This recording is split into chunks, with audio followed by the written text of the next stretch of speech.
तसम्तु बिल्लाहिल फ़त्ताहिल क़ाबिद औज़ु बिल्लाहि समीइल अलीम मिनश शैतानिर रजीम बिस्मिल्लाहिर रहमानिर रहीम। अज़ीज़ान गिरामी, मैं हूँ एहसान अली आरिफ एडवोकेट और आप देख रहे हैं एहसान लॉ चैनल। अज़ीज़ान गिरामी, कहा जाता है कि कब अश्क बहाने से कटती है शबे हिजरा, कब कोई बला महज दुआओं से टली है। तहरीक लबैक या रसूलुल्लाह सल्लल्लाहु अलैहि वसल्लम के सियासी विंग TLP के ख़िलाफ़ जो क्रैकडाउन हुआ, ये शैतान की दुम की तरह लंबाई होता चला जा रहा है और इसमें दिन ब दिन मामलात सिमटने की बजाय बाज़ औक़ात ऐसा लगता है कि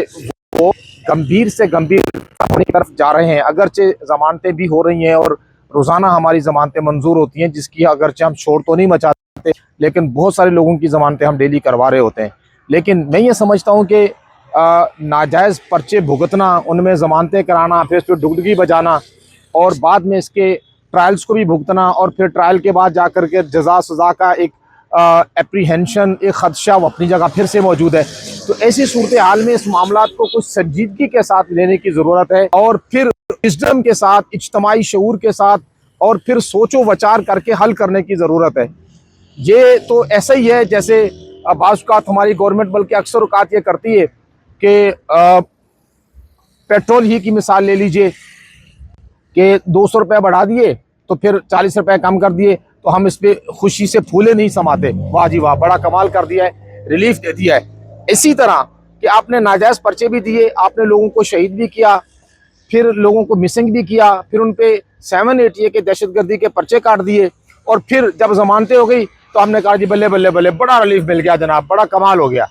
ये बिल्कुल वैसी ही सूरत हाल है। जबकि इन फैक्ट ये है कि जो बंदा FIR में आ जाता है, फिर उसके बाद जाहिर है कि उसको ज़मानत, उसकी बर्रियत का कोई ऐसा सर्टिफिकेट तो नहीं है। उसके बाद फिर उसको ट्रायल फेस करना है, जज़ा सज़ा का मामला होना भी बाकी है, ट्रायल की वकला की जो है वो खिदमात उसे लेना पड़ेंगी और एक हेक्टिक प्रोसीजर है जो उसे अभी फेस करना बाकी है और उसके बाद जाकर के फैसला होगा। इस दौरान उसकी सारी तवानाई, उसकी सारी तगोदो, उसकी सारी विजडम, उसकी सारी सलाहियतें वो इस बात भी खर्च हो जाएंगी कि उसे ज़मानत करानी है या अपने फिर ट्रायल से बरी होना है और उसके बाद फिर एक नया सिलसिला हो जाएगा कि CRO क्लियर करवाना है और खुदा न खासा सजाएं होगी तो फिर उसे अपील में जाना है और फिर कई महीने बल्कि कई साल उसे जेल की सलाखों के पीछे गुजारने हैं। तो ये सारे मामला आखिर हुए क्यों? This is the question. मुझे वो कहा जाता है ना कि मुझे कौन सा शेर है, ये ना इधर उधर की तो बात कर, ये बता के काफिला क्यों लूटा, मुझे रहजनों से गरज नहीं, तेरी रहबरी का सवाल है। तो ये सवाल तो अपनी जगह है कि सारे मामला आखिर हुए क्यों। इसका सवाल का जवाब तलाश करने के लिए हमने हर मुमकिन कोशिश की कि कहीं से हमें कोई सेटिस्फैक्ट्री जवाब मिल जाए, इत्मीनान बख्श जवाब मिल जाए। लेकिन I am very sorry to say, from the day first मैं सारे मामला को देख रहा हूँ, कवर कर रहा हूँ, उस पर एफर्ट्स कर रहा हूँ, लोगों की मदद कर रहा हूँ, कानूनी तौर पर मैं मामलात को देख रहा हूँ। लेकिन आई एम वेरी सॉरी कि मैं इस सवाल का जवाब तलाश करने में अब तक कासिर हूँ। क्यों कासिर हूँ? जो स्टेक होल्डर्स हैं, जो इसके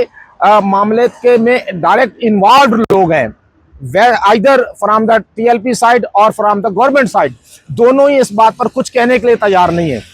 हम इस पे कोशिश करते हैं लेकिन वहाँ है कि एक लंबी खामोशी है, एक तवील खामोशी है, ना जाने उसका इख्तिताम कब होगा। और ये सारे हालात भी जब ही बदलेंगे जब खामोशी का कुफल तोड़ा जाएगा। जब खामोशी टूटेगी तो हालात भी बदलेंगे। बहरहाल ये हमारा एक दिल का बोझ है जो हम हल्का करने की कोशिश करते हैं। हमें उम्मीद है कि आप हमारे इस गम को समझने की कोशिश करेंगे। हुजूर वाला गुजारिश ये है कि हमने इब्तदा में से कहा था कि या तो किसी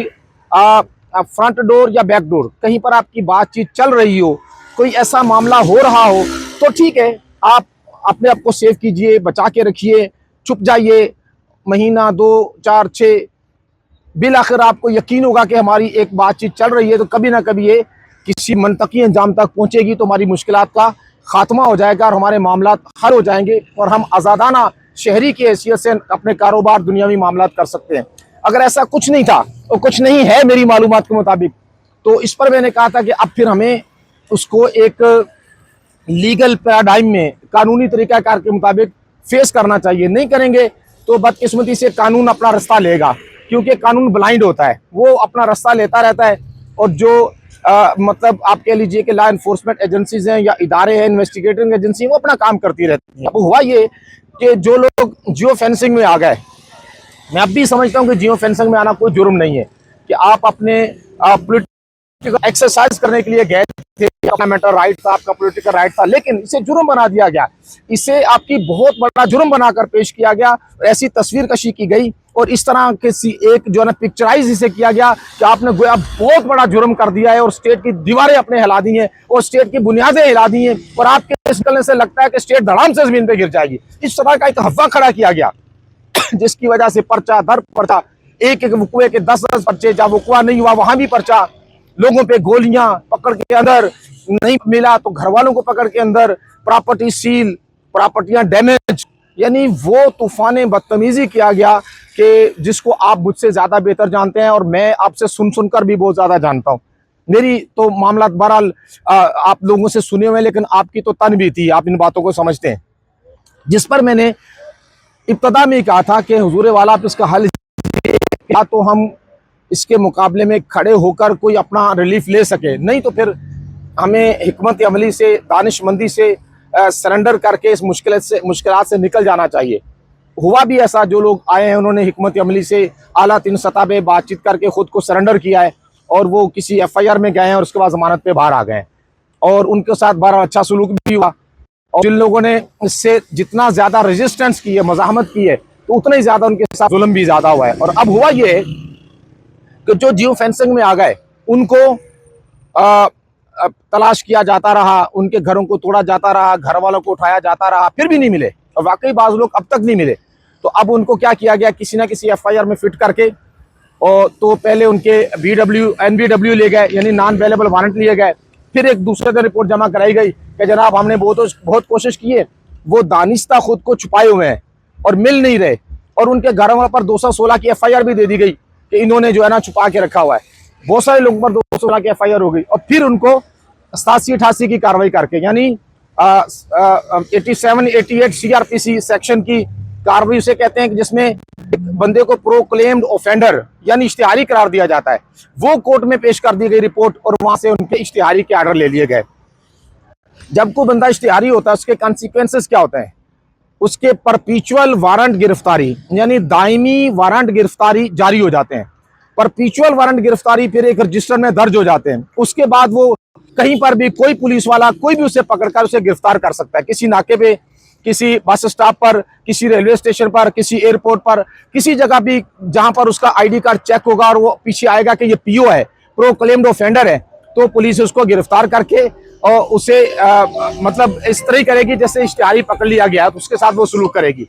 तो अब ये पोजीशन आ चुकी है। अब भी मेरा जाती राय एक बहैसियत वकील है, जो मेरा फर्ज बनता है कि मैं सही, मुस्तनद, ऑथेंटिक मालूमात आपको दूं। तो मेरा अब भी कहना यह है कि अगर आप जियो फेंसिंग में थे, अब आप इश्तिहारी हो चुके हैं और आपको पता चल गया है कि आप कौन सी FIR में हैं, तो मेरा ख्याल है कि आपको फौरी तौर पर रुजू करना चाहिए प्री अरेस्ट के लिए, कबल अज गिरफ्तारी के लिए। आप कबल अज गिरफ्तारी के लिए जाएंगे, कभी उम्मीद है कि चूंकि पोस्ट अरेस्ट उस पर्चों में हो चुकी हैं तो आपकी कबल अज गिरफ्तारी भी हो जाएगी। मतलब क्या, लॉ ये है कि जिसमें पोस्ट अरेस्ट हो जाए उसमें प्री अरेस्ट को हेल्ड नहीं किया जा सकता, सुप्रीम कोर्ट का फैसला है। तो आप कोशिश करेंगे कि आपको उसमें प्री अरेस्ट मिल जाए, कबल अज गिरफ्तारी आपकी ग्रांट हो जाए, इंटरम मिल जाएगी, उसके बाद कंफर्मेशन की कोशिश करेंगे, कंफर्म भी हो जाएगी। बिल फर्ज नहीं होती कि आपकी प्री अरेस्ट कंफर्म नहीं हो तो क्या होगा, गिरफ्तार हो जाएं, गिरफ्तार होकर आप चंद दिन रिमांड में रहेंगे, बल्कि चंद दिन भी शायद ना रहें, आप जुडिशियल हो जाएंगे। और चूंकि उन पर रूल ऑफ कंसिस्टेंसी बन चुका है, जमानतें हो चुकी हैं, बाद अज गिरफ्तारी जमानतें ग्रांट की जा चुकी हैं, तो आपकी जमानत भी आराम से ग्रांट हो जाएगी और आप मुसीबत से निकल ओपन हो जाएंगे, इजी हो जाएंगे, अपना कारोबार करेंगे, अपने घर में रहेंगे, घर वालों के साथ रहेंगे। आपने मैं जानता हूं कि लोगों ने बहुत नुकसान उठाया, कारोबार बंद है, फैक्ट्रियां, दुकानें बंद हैं, और जितना TLP ने इस क्रैकडाउन में सफर किया है, जितना इनके लोगों ने अजियतें, सोबतें बर्दाश्त की हैं, जितना नुकसान बर्दाश्त किया है, मैं ये समझता हूँ कि शायद किसी पार्टी ने नहीं किया होगा।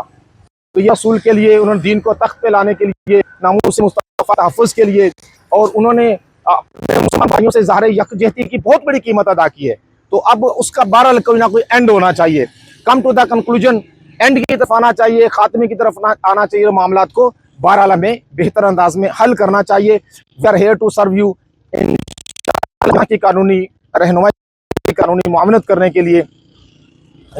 अल्लाह ताला आपका हामी और नासिर हो। हंसते मुस्कुराते रहें। अल्लाह हाफिज़।